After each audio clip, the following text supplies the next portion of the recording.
बाहुबली अनंत सिंह की गिरफ्तारी ने बिहार की सियासत में भूचाल ला दिया है।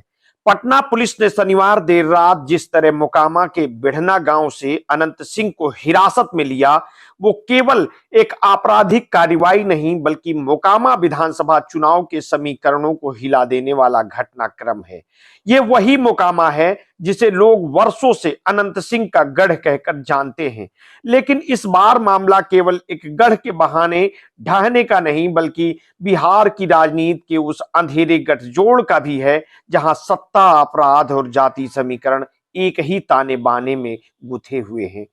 पटना एसएसपी कार्तिकेय शर्मा ने गिरफ्तारी की पुष्टि करते हुए कहा है कि जांच में यह स्पष्ट हुआ है कि हत्या के समय अनंत सिंह घटना स्थल पर मौजूद थे। ये बयान केवल एक अभियुक्त की भूमिका तय नहीं करता बल्कि ये भी दर्शाता है कि बिहार की चुनावी राजनीति में हिंसा किस हद तक गहराई में समाई हुई है। दुलारचंद यादव की हत्या महज एक वारदात नहीं बल्कि उस राजनीतिक तंत्र का प्रतिबिंब है जिसमें बाहुबली अब भी वोट बल से ज्यादा प्रभावशाली है। 30 अक्टूबर को दोपहर मोकामा के तारतर गांव में बसावन चक के बीच जो हुआ वो दरअसल दो सियासी कारवां का टकराव था और जेडीयू के उम्मीदवार अनंत सिंह का काफिला, दूसरी ओर जनसुराज समर्थक दुलारचंद यादव और उनके साथी। नतीजा टूटे वाहन, मरा हुआ एक बुजुर्ग और परे इलाके पसरा तनाव। पुलिस की शुरुआती जांच में एफएसएल की रिपोर्ट और वीडियो फुटेज ने जो इशारे दिए हैं वे सीधा अनंत सिंह की ओर जाते हैं। लेकिन सवाल यह है, क्या यह गिरफ्तारी वाकई न्यायिक प्रक्रिया का हिस्सा है या चुनावी सियासत की जरूरत? क्या यह संभव है कि अनंत सिंह जैसा रसूखदार व्यक्ति बिना सत्ता की मौन अनुमति के इतनी देर तक खुला घूमता रहा हो? और क्या यह भी महज संयोग है कि हत्या के 3 दिन बाद भी चुनाव आयोग ने अचानक अधिकारियों के तबादले और निलंबन की झड़ी लगा दी? चुनाव आयोग ने एक झटके में बाढ़ और मोकामा के अधिकारियों को हटा दिया। रिटर्निंग ऑफिसर, एसडीओ, एसडीपीओ सबकी कुर्सियां हिला दी गईं। क्या यह प्रशासनिक निष्पक्षता की दिशा में कदम था या राजनीतिक संतुलन का इलेक्शन मैनेजमेंट? ये सवाल इसलिए भी अहम है क्योंकि मोकामा की लड़ाई अब केवल 3 उम्मीदवारों अनंत सिंह, बीड़ा देवी और पीयूष प्रियदर्शी के बीच नहीं बल्कि ये राज्य की साख की लड़ाई बन गई है।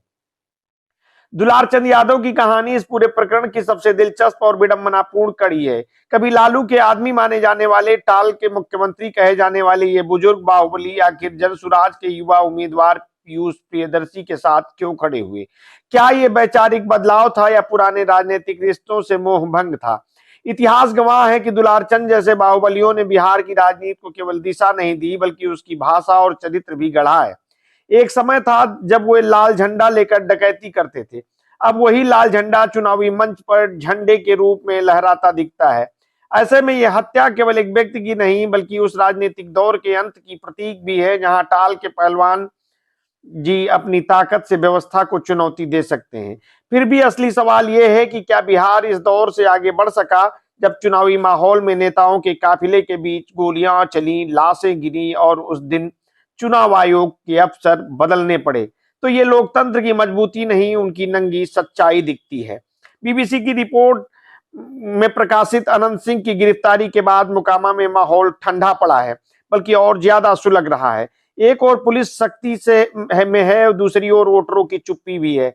जनसुराज के समर्थक इसे सत्य की जीत बता रहे हैं जबकि अनंत समर्थक इसे राजनीतिक साजिश कह रहे हैं।